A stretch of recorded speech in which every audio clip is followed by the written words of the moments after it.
नमस्कार, बहुत बहुत स्वागत है आप सभी का। शाम के 7 बजने को है और ये वक्त है आपके सबसे फेवरेट शो म्हारो राजस्थान का।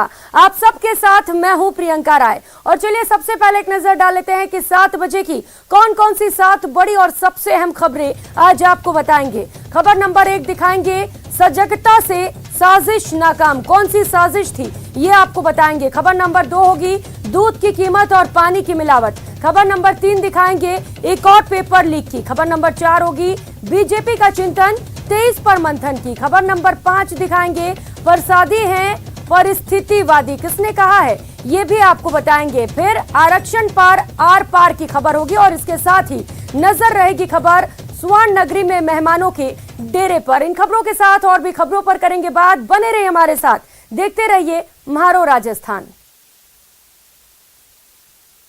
और बुलेटिन की शुरुआत आज की सबसे बड़ी खबर से करेंगे। जयपुर से ये बड़ी खबर है, राजस्थान कर्मचारी चयन बोर्ड से बड़ी खबर आपको बता दे। वन रक्षक भर्ती परीक्षा का पेपर निरस्त कर दिया गया है। 12 नवंबर को इस परीक्षा का आयोजन किया गया था। दूसरी पारी का पेपर निरस्त किया गया है। राजसमंद में पेपर लीक मामले में पुख्ता सबूत मिले थे। बोर्ड अध्यक्ष हरिप्रसाद शर्मा ने ये आदेश जारी किया है। तो आदेश की ये कॉपी आपको टीवी स्क्रीन पर दिखा रहे हैं। दूसरी पारी का जो परीक्षा हुआ है उसे निरस्त कर दिया गया है। बताया जा रहा है कि इसका पेपर लीक हुआ है। सोशल मीडिया पर इसका क्वेश्चन पेपर आउट हो गया और इसके बाद बड़ा फैसला बोर्ड अध्यक्ष हरिप्रसाद शर्मा ने लिया है और इस परीक्षा को, इस पेपर को निरस्त करने के आदेश दिए गए हैं। वन रक्षक भर्ती परीक्षा जिसमें लाखों अभ्यर्थी शामिल हुए थे। तो राजस्थान कर्मचारी चयन बोर्ड से जुड़ी इस वक्त की बड़ी खबर आपको बता रहे हैं।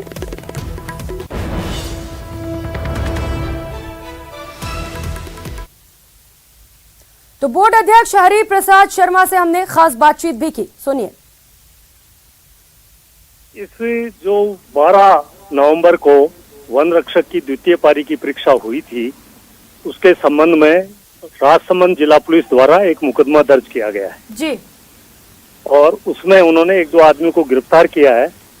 उस मुकदमे में यह है कि कुछ किसी ने हस्तलिखित आंसर्स भेजे,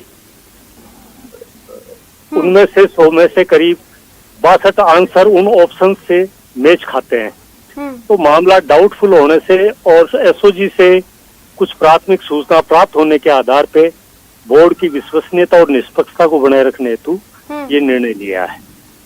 ठीक है, अब अगला एग्जाम कब कराएंगे आप लोग? अगला दिसंबर जनवरी में होने की संभावना है।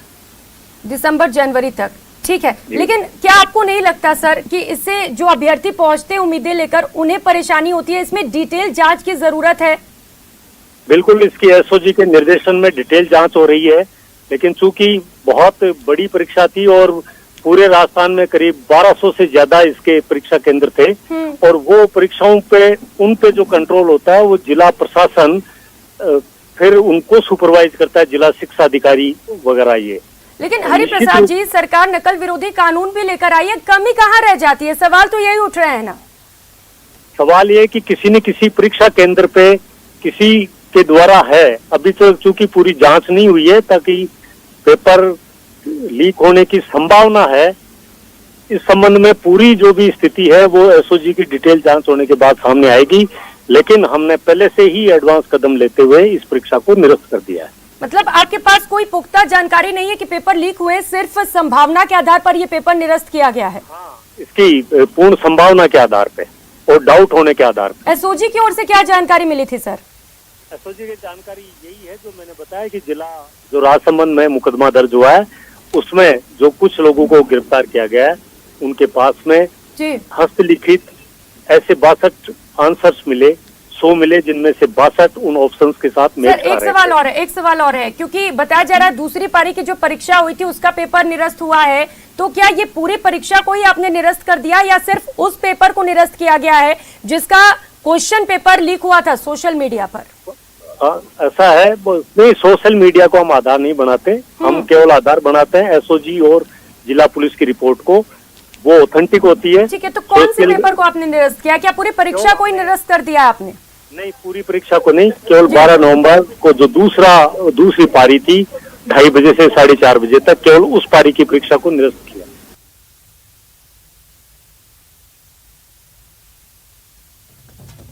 तो आपको बता दें कि वन रक्षक पेपर लीक मामले का पुलिस ने भी खुलासा कर दिया है। राजसमंद पुलिस ने मामले में मुख्य आरोपी विद्युत विभाग के कर्मचारी दीपक को गिरफ्तार कर लिया है और 10 अन्य आरोपियों को भी डिटेन किया गया है। वहीं एक आरोपी को दिल्ली से भी डिटेन किया गया है। पुलिस अधिकारियों ने बताया है कि सवाई माधोपुर के पवन सैनी ने पेपर दिलवाया था और पेपर हर करके करौली के दीपक शर्मा को भेजा गया था। दीपक ने हल पेपर सपोट्रा के जितेंद्र सैनी और हेतराम मीणा को भेजा था। आरोपी दीपक ने पेपर 5 लाख रुपए में खरीदा था और 6 लाख रुपए में भेज दिया था। पुलिस को फिलहाल सॉल्व पेपर का डिटेल मिल चुका है और लीक हुए पेपर का डिटेल अभी पुलिस खंगाल रही है।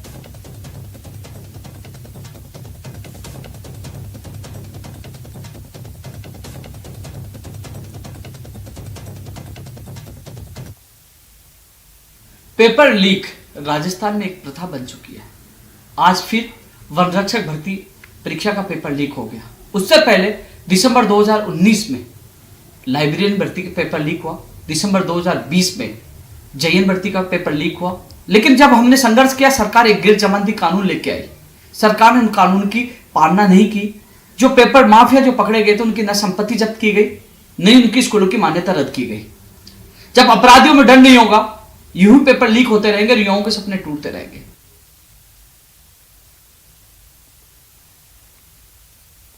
और इसी खबर पर सहयोगी हमारे साथ जुड़ चुके हैं महेश दाधीच हमारे साथ और अलकेश भी जुड़ चुके हैं। महेश, सबसे पहले आपके पास आते हुए एक और बड़ी परीक्षा और एक और पेपर लीक, पूरी जानकारी दीजिएगा इसे लेकर।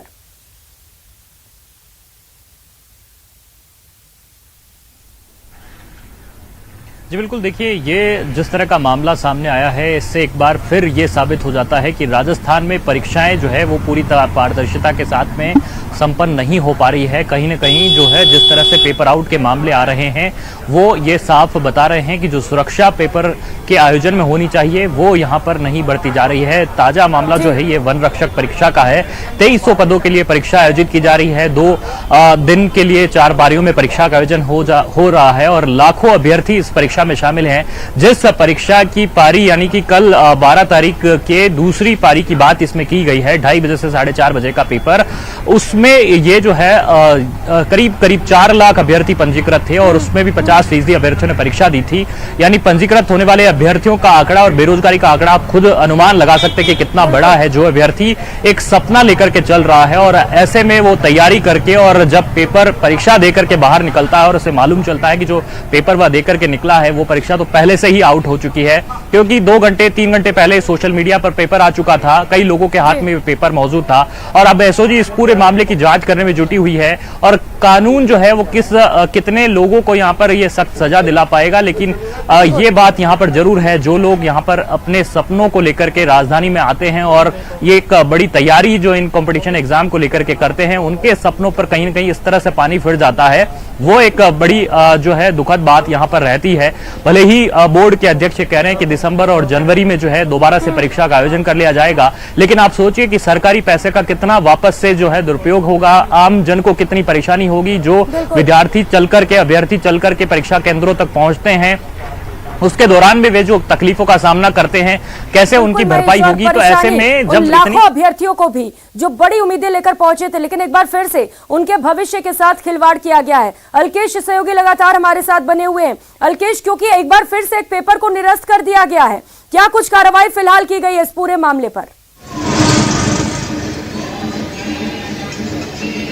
ये प्रियंका, ये बहुत बड़ा अपडेट न्यूज 18 अपने दर्शकों को बता रहा है कि जो वन रक्षक भर्ती परीक्षा का जो कल जो दूसरी पारी का जो पेपर था वो पेपर निरस्त कर दिया गया। इस पेपर निरस्त के पीछे पूरी कहानी शुरू होती है। सबसे पहले बात शुरू होती है कि कल एसओजी को ये इनपुट मिला था कि जो वन रक्षक भर्ती परीक्षा है उसका पेपर कहीं न कहीं सोशल मीडिया पर लीक हुआ है। एसओजी का इनपुट राजसमंद पुलिस को मिलता है और राजसमंद पुलिस के जो इनपुट मिलता है उस इनपुट के आधार पर राजसमंद पुलिस एक नंबर को ट्रेस करती है। वो नंबर पता चलता है, वो नंबर था करौली निवासी जो दीपक शर्मा का। दीपक में राजस्थान जिले के जो रेल मंगरा उपखंड है वहां पर दरीबा में एक लाइन में जो तकनीकी सहायक है उसके रूप में काम करता है। जब पुलिस दीपक शर्मा को ट्रेस करती है, दीपक शर्मा को डिटेन करती है और उसके मोबाइल को तलाश करती है तो उसके मोबाइल में एक पेपर मिलता है। वो पेपर हाथ से पूरा सॉल्व किया होता है। उस पेपर की जब पुलिस जब उसकी आइडेंटिफाई करती है तो वो हूबहू वही पेपर होता है जो वन रक्षक भर्ती परीक्षा की दूसरी पेपर है। तो पुलिस का संदेह पुख्ता हो जाता है कि हाँ ये पेपर वही है और पेपर लीक हुआ है। ऐसे में पुलिस जब मोबाइल को खंगालती है तो पुलिस को यह पता चलता है कि जो दीपक शर्मा है, दीपक शर्मा ने हेमराज जो दौसा जिले का रहने वाला उसको जितेंद्र सैनी और उन दोनों को ये पेपर भेजा गया है। ये पेपर जो दीपक शर्मा को ये पेपर मिला था, ये पेपर दीपक शर्मा को मिला था गंगापुर सिटी के पवन सैनी के पास से। पवन सैनी के बीच में और दीपक शर्मा के बीच में सोशल मीडिया के जरिए, जिसमें व्हाट्सएप कॉलिंग, इंस्टाग्राम के जरिए ये आपस में संपर्क में थे, वहां से ये पेपर जो लीक करने की शुरुआत हुई थी। दीपक शर्मा ने वो पेपर जितेंद्र सैनी और हेमराम को भेजा और माना यह जा रहा है कि उन दोनों ने इस पेपर को 10-10 लोगों को आगे भी भेजा। और सबसे बड़ी बात यहाँ ये है कि जो दीपक शर्मा है उसके पास में ये पेपर कल दोपहर में 1 बजे आ गया था। और ऐसे में ये माना जा रहा है परीक्षा से 1.5 घंटे पहले दीपक शर्मा के पास में सॉल्व्ड पेपर था। तो ये कहीं न कहीं कल ही ये कहानी पूरी पुख्ता हो गई थी कि ये पेपर लीक हो चुका है। हालांकि कल शाम तक पुलिस इस पूरे मामले पर कुछ भी बोलने को तैयार नहीं थी। आज जब राजसमंद पुलिस अधीक्षक ने इस पूरे मामले का खुलासा किया तो उन्होंने बताया कि इस पेपर लीक प्रकरण के तार राजस्थान के 6 जिलों से जुड़ रहे हैं। राजस्थान में क्योंकि एसओजी के साथ में ही दौसा, सवाई माधोपुर, करौली, अलवर और सीकर तक इस पूरे नेक्सस के तार जुड़े हुए हैं। वही सबसे बड़ी बात यह है कि जिस एक व्यक्ति, जो एक आरोपी जिसको डिटेन किया है, वो एक आरोपी दिल्ली का भी रहने वाला है। तो कहीं न कहीं ये माना जा रहा है कम से कम इस पूरे मामले पर एक्शन लिया गया और ये इस बात को स्वीकार भी किया गया है कि पेपर लीक हुआ है और पेपर को निरस्त भी कर दिया गया है। बहुत शुक्रिया आपका अल्केश और महेश इन तमाम जानकारियों के लिए।